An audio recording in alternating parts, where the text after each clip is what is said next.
A ballerina's perspective, from performing with New York City Ballet and Alvin Ailey American Dance Theater to publishing poetry books and mentoring kids and teens. Join us in a weekly discussion with experts to gain mental health clarity and achieve growth and moral consciousness. Give our show a 5 stars, comment, share, and come along for the ride. Welcome to the Growth, Grace, and Gratitude podcast, where we talk about all things mental health, wellness, positive psychology, inner child healing, business tips, and so much more. Today, we'll be talking about the role of emotional intelligence in business and life success with Randy Lyman, purpose-driven leader, combines decades of business experience with a deep commitment to fostering emotional intelligence, spiritual grounding, and transformational leadership, creating cultures where authenticity and emotional connection drive high performance. Welcome to the podcast, Randy. I love this topic. I think it's such an important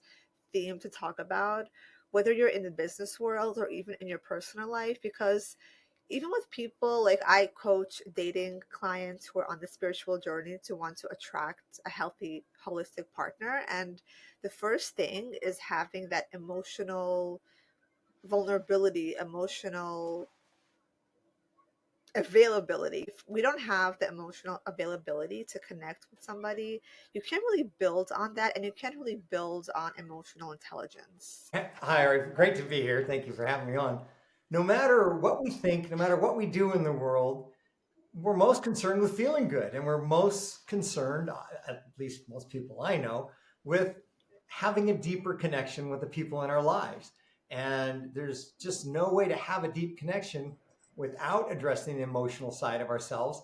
And it turns out when we're willing to go there and experiment and heal in that area, all areas, all aspects of our life improve. 100%. And especially with the idea of like being emotionally intelligent, let's just dive into exactly what that means. Like, from my perspective, I always thought of being emotionally intelligent means you have a certain level of self awareness in a way that you're not projecting all of your traumas constantly onto other people. So, in a way, you're able to kind of like regulate your emotions, self regulate, and to have those social skills to connect with people and to have a sense of empathy towards others as well. I think that's like the foundation from my perspective. Well, I agree. We need awareness, emotional awareness and regulation, not to the point of turning off our emotions, but being aware of how our emotions are influencing our communications and our thoughts and our actions every day. And so my take on emotional intelligence is different than what I learned it as originally years ago.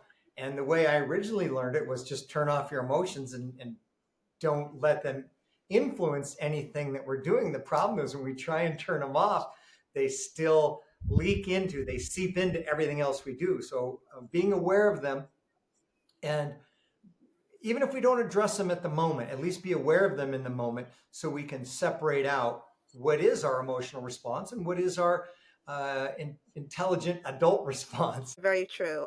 I feel like even having our emotions as part of our expression builds upon intelligence. I think that's actually intelligent to use our emotions as fuel and to positively and sometimes even negatively see that and be aware of our emotions and kind of be able to express that and share. Well, I I do approach it a little bit differently than most people, and I agree with what you're talking about of being self-aware and self-regulating. I really advocate that people not only become aware of their emotions that they're feeling, especially the negative ones that come up, but also be willing to dive in a little deeper and embrace those feelings. Not embrace anger, for example, because we want to be angry, but let's embrace anger in the time and space away from work, for example, where we can kind of dig into where is this coming from? What's this all about? What does this mean to me? What does this feel like? And how can I get through the pain that's associated with these negative emotions? Then, when we address the pain of those negative emotions, then that energy can leave us and no longer seeps into our life. Very true, yes. And how can people connect more to that aspect of their emotions like you were talking about? Well, for me, I'm still left brain. I'm very aware of my emotions, and emotions are to me the most important part of life, but I still approach life from a left brain logical point of view. And what I really suggest and what works for me is write down the outside world, the problems we see in the outside world, outside of us. Then write down, we can do multiple columns, however it works. Then write down, okay, so this outside problem, how is this affecting me? And then if we can get to the deeper level of how does this feel? What does this feel like? How's this really bothering me? And what's that feel like? Then we can get closer to understanding and releasing the underlying emotions. And for me, emotions are really the key to showing up calm and confident and caring and compassionate if I'm a leader. And in order to do that, I need to get my own emotional wounds out of the way, because as soon as I walk into a room, people can feel me before they see me, before they hear me. And if I have frustration, worry, any kind of negative emotions, I carry those into the interaction. And if I can separate those out and deal with those aside from my work environment, it makes me a better leader. And the more clear I become, the more I can be vulnerable and show up authentically with the people that I'm leading. And what that means to me is I'm willing to admit my mistakes. I'm willing to ask for help and advice. I'm willing to say I don't have all the answers. Now, when I can do that from a place of calm and confidence, it doesn't make me weaker. People say, wow, this guy is vulnerable and he's still calm and confident. He must really be strong and solid in who he is. And that's truly how people see us. So when we worry and we put on a face, when we put on a mask, people say, holy shit, something's not right here. And I need to be putting on a mask. I need to be protecting myself. And then we don't have a true engagement. We don't have an authentic human relationship where we can really work together to accomplish things. That's so true. I think this also shifts like the whole role of emotional intelligence in the business world, because oftentimes there's a hierarchy where there's a boss and there's employers, and oftentimes the relationships are in going only in one way. So when you're able to have the awareness of a leader and like a holistic leader that includes their employees and wants to connect with them on a different level, it helps to expand a business brand, because the motivation and the agenda, it's also shifting from like a self-obsessed or greed perspective more to an opening towards like what is the actual purpose and who are we actually trying to help, what are we actually trying to help. So I think it also shifts the whole identity of business. Well, okay, so as a leader, my that means I can't get it done by myself. I'm leading other people. And in order to accomplish things, I need the people I'm working with to be effective. And the best way to help them be effective is when they know I'm here for them. I am in a position of service. As a leader, I should be in a position of service. I'm here to serve the people I lead. I'm here to serve my company, myself as well. But what matters is the people who I'm leading. If they feel confident that I'm on their side and I'm going to go to bat for them and I'm going to help them succeed, then they're all in. If they feel like they have to protect themselves or they feel like they can't trust me, then they're not all in. They're just spending their time trying to protect themselves and protect their job. So when I can truly be calm and confident and show up and say, okay, guys, this is what we have to do. This is our goal. How are we going to do this together? And how can I help you succeed? And when I first learned about that and thought about this, I thought, oh God, people won't respect me. What if this doesn't work? I'm going to lose my effectiveness. And I said, forget it. I'm going to try it anyway. I'm going to put my fear aside. I'm going to apply these spiritual principles I've been learning, and I'm going to take a chance and say, okay, you guys help me out here. I want to succeed, and you're a big part of this. How do we do this? And I was never disappointed because I really cared about the people I work with and I really wanted success. And I was able to put my ego aside, and it wasn't about me, because it used to all be about me 40 years ago. It was all about me. But when I changed that and I said, how are we going to do this together? And I truly listened, and we accomplished amazing things together. That's amazing.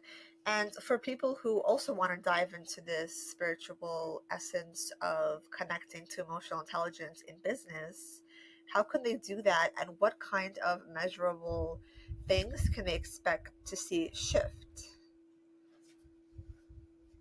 Well, the first thing I always talk about is listening, and we as humans tend to ping pong back and forth. I talk, you talk, I talk, you talk. So we're always holding on to our idea to be able to speak next. So we do that as leaders, but also the people we're talking to do that.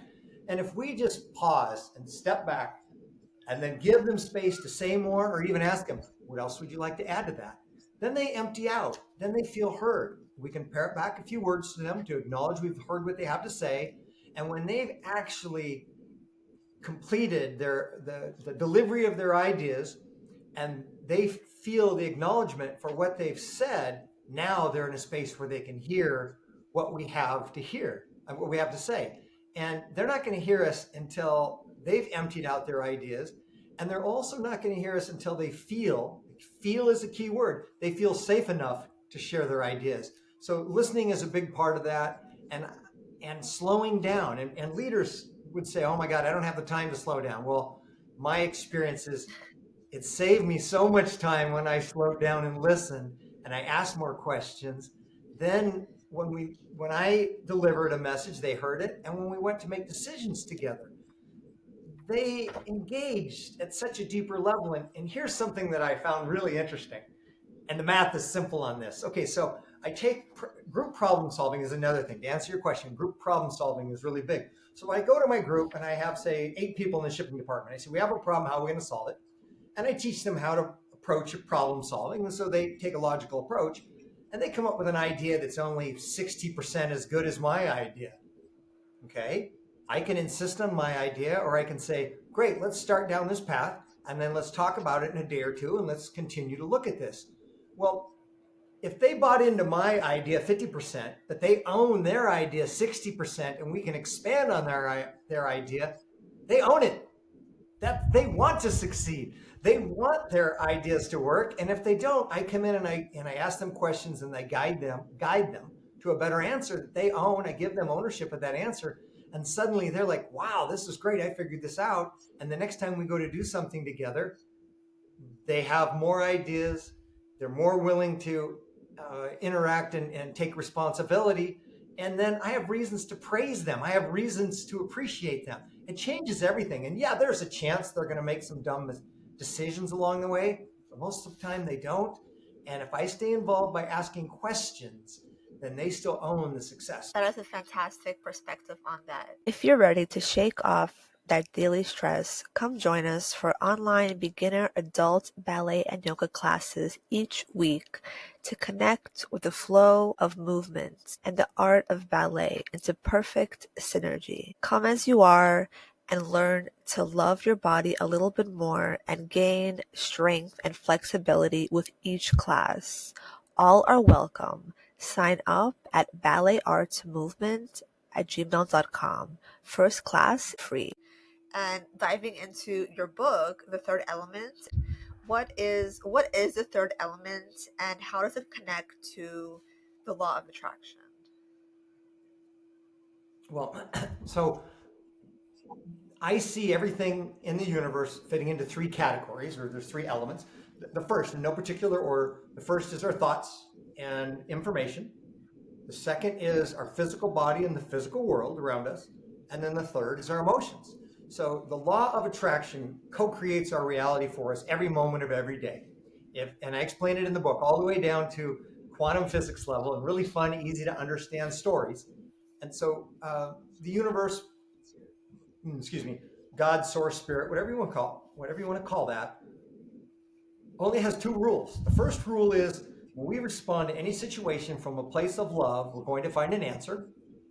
And the second rule is the world is created for us, co-created through the law of attraction. So God, so to speak, if you want to call it God or something else, has no expectations, is not judgmental, and says you do whatever you want, but whatever you think will be reflected back, whatever you do is reflected back, and your emotions are reflected back. Now, here's where the third element really is important, and I explain this in the book. The irritations in our life are gifts. Okay, so gifts, people are like, what do you mean gifts? Somebody cut me off in traffic or somebody stole from me. How's that a gift?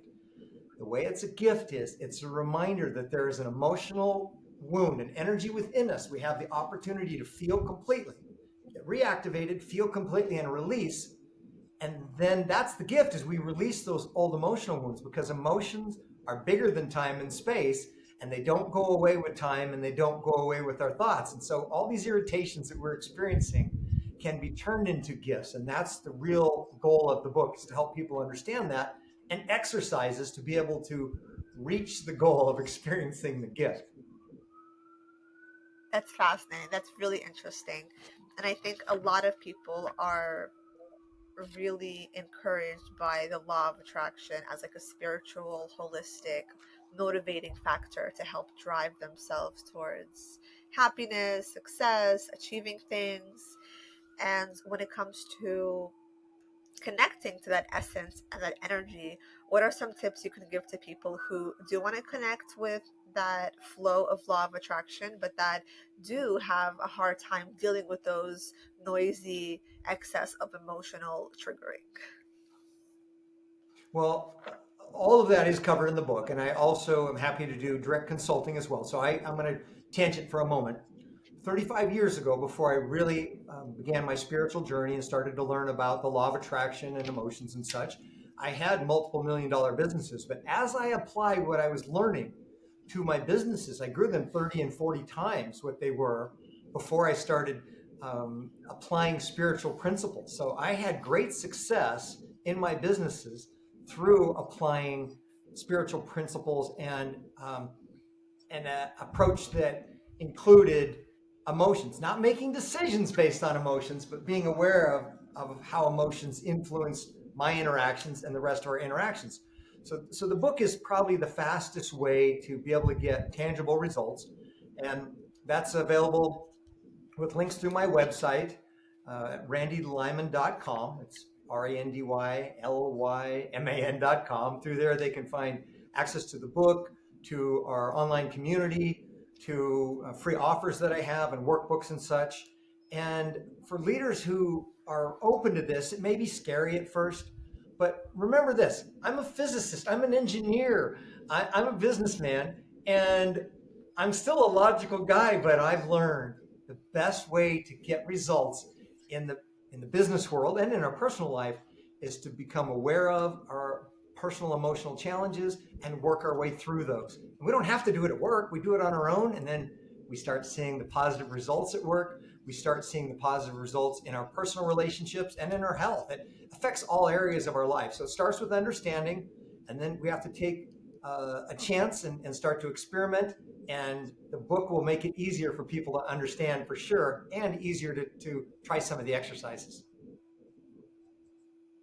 Fantastic. Thank you so much, Randy, for coming on the podcast and sharing your journey, your story, and your book to hopefully help people connect more to their emotional intelligence and succeed in business and life.